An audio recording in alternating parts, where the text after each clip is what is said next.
Chapter 15. From Sinai to Paran. Numbers 10, 11 to 32.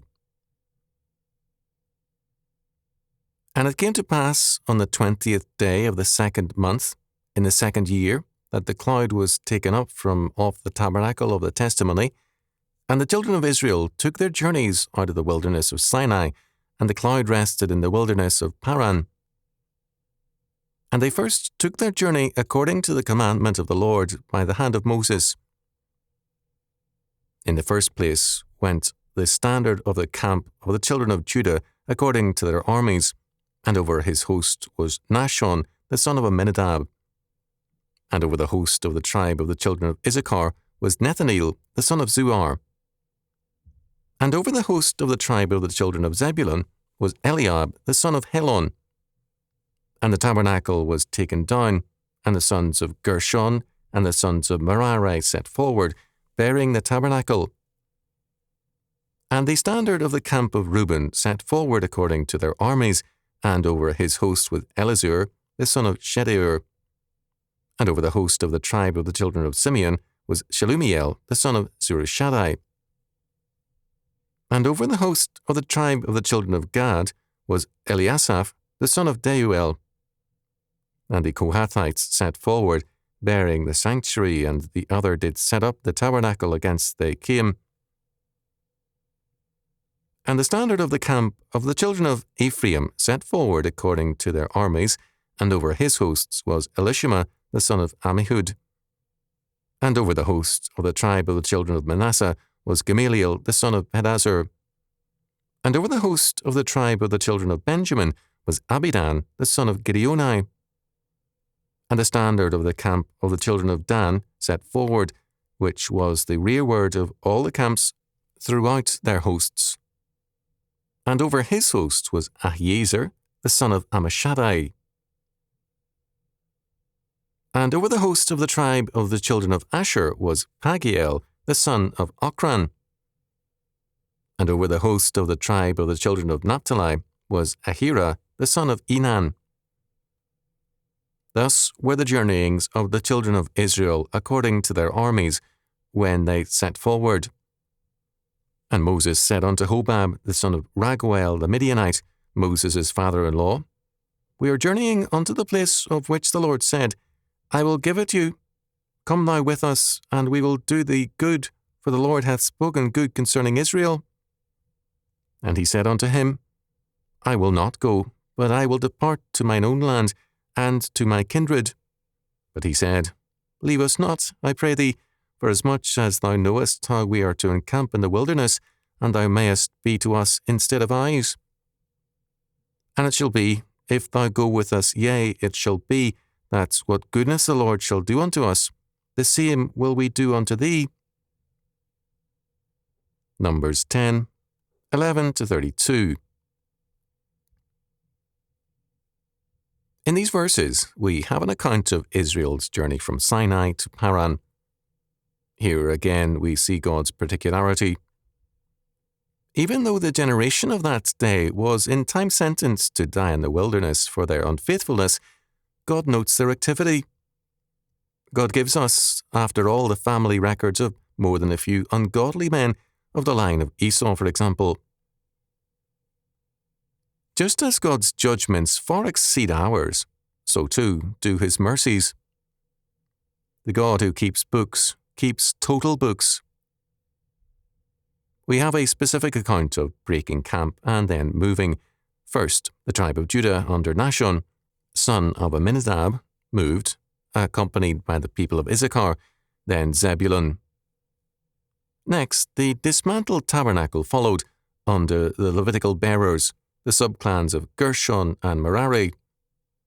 Second came Elizur, son of Shedeur, of the tribe of Reuben, accompanied by the clans of Simeon and Gad, and the Levitical subclans of Kohathites. Third, Ephraim, under Elishama, son of Ammihud, led Manasseh and Benjamin, again 3 tribes together. Fourth, Dan in the rearguard, headed by Ahiezer, son of Ammishaddai, led the tribes of Dan and Naphtali.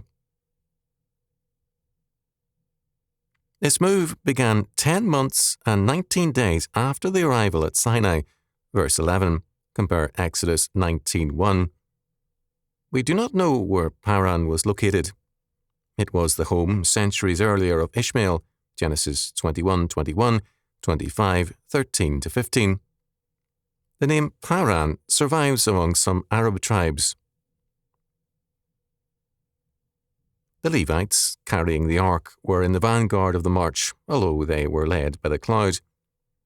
The ark and the clouds were thus closely associated one with the other, because the covenant was essential to the relationship between God and man. The journey was essentially a journey home. Many generations had passed since Jacob went into Egypt, and the family had become a nation. The covenant God, however, had declared that Canaan was their home, and this was conditional upon their faithfulness.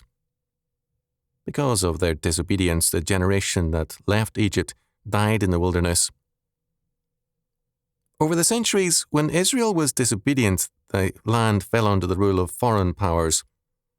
The apostasy of the people led finally to the Assyrian captivity of Israel and the Babylonian captivity of Judah. The destruction of Jerusalem followed Judah's rejection of Jesus Christ. None of God's promises are unconditional. It is a perversion of Scripture to say so, as many Arminians and dispensationalists do. Modern antinomianism is very prone to insisting on an unconditional covenant, and such a heresy can only invoke judgment. It is faithfulness which assures a people of God's presence and guidance on their march and pilgrimage into the future. It was not an easy march. The men were armed and ready for battle. They had, however, the limitation of their women and children. Added to this were the numerous livestock, and the situation consequently became more complex. The journey had to be one mindful of the ongoing need of water periodically for men and beasts and other practical concerns.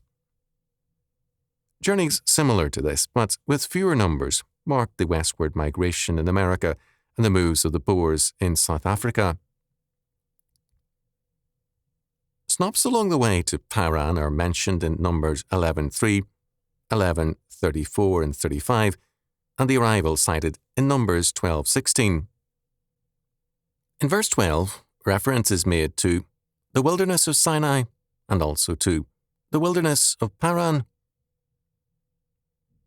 The word translated as wilderness is in the Hebrew midbar, and it can mean pasture or a desert, among other things.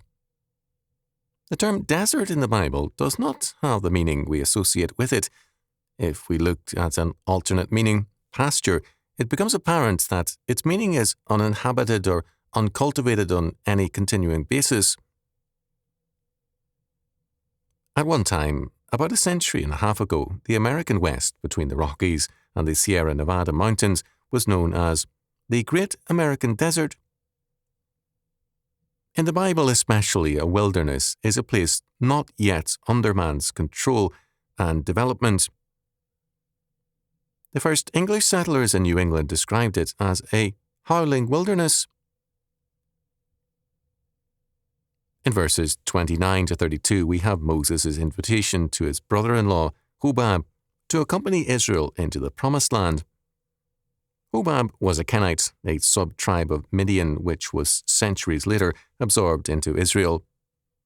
His invitation was accepted according to Judges 1:16 and 4:11. See also 1 Samuel 15:6. Moses asks Hobab to be Israel's guide on their journey. "Leave us not, I pray thee, for as much as thou knowest how we are to encamp in the wilderness, and thou mayest be to us instead of eyes." Verse 31. This was in no way in conflict with the guidance of the cloud. At every point, Israel needed to know where the best sources of water and grazing would be. Because Hobab was familiar with the region, and none of the Hebrews were, Moses appealed to him to govern them in this respect. The westward treks in the United States by settlers depended on guides who knew where the best water and grazing were, and stops tended to be governed by this knowledge. Hobab was therefore an important addition to the journey. It should be remembered that Hobab was a foreigner, and yet, by God's providence, he was not only Israel's guide, but also a privileged leader. Moses said to Hobab, "Come thou with us, and we will do thee good." As J. Baldwin Brown noted, God's privileges, the gifts which he bestows, and the advantages which he confers on some are never intended to be exclusive. This, in every age, is an urgently important fact. God's purposes encompass all peoples, tribes, races, and tongues. Few things are clearer in Scripture than this. We must therefore recognize first that God, who made all peoples and races, has a purpose for all of them. His covenant is not the exclusive possession or the unconditional property of any one people or group of peoples. It is inclusive of all. Man cannot limit what God does not limit. It is a heresy to restrict the covenant to one people. Psalm 87 is evidence of the presence of peoples other than the Hebrews at the temple, as is 1 Kings 8:41-43. To treat God's covenant as a national or a racial possession is evil. Second, God's covenant salvation is all of grace, His sovereign grace. God reminds us in His law of the moral depravities of some peoples, and conditions are laid down with respect to their entrance into full covenant status. Deuteronomy 23, 1-3, 7 and 8. At the same time, one law should govern all people. Exodus 22, 21, 23:9, 12, 48 and 49, Leviticus 19, 33 and 34, 24, 22, Numbers 15, 14-16, 35, 15, Deuteronomy 1, 16, 24, 14, 17 and 18, 27, 19, etc. Third, all covenant peoples are heirs of the grace God gave to their ancestors. The difference between themselves and other peoples is not one of racial inheritance, but of covenant grace. Thus, the covenant people must extend the invitation to all peoples.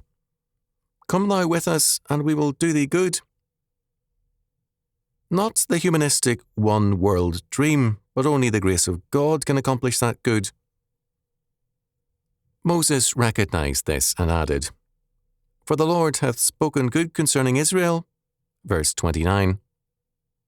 The text does not tell us that Hobab agreed. In fact, his first reaction, verse 30, was to return to his own lands and his kindred. Apparently, in agreeing finally with Moses, he asked that his people also be included. Moses promised, "What goodness the Lord shall do unto us, the same will we do unto thee." Verse 32. Thus, Moses made it clear that God's bounties would be shared equally. Although many centuries later the Kenites finally disappeared into the Hebrews, no attempt was made to require nor to impede that union. Whereas the humanistic dream seeks to merge all peoples and destroy all differences as invidious, biblical faith neither draws lines nor obliterates them. It repeats God created differences, and it centers society on grace, not race.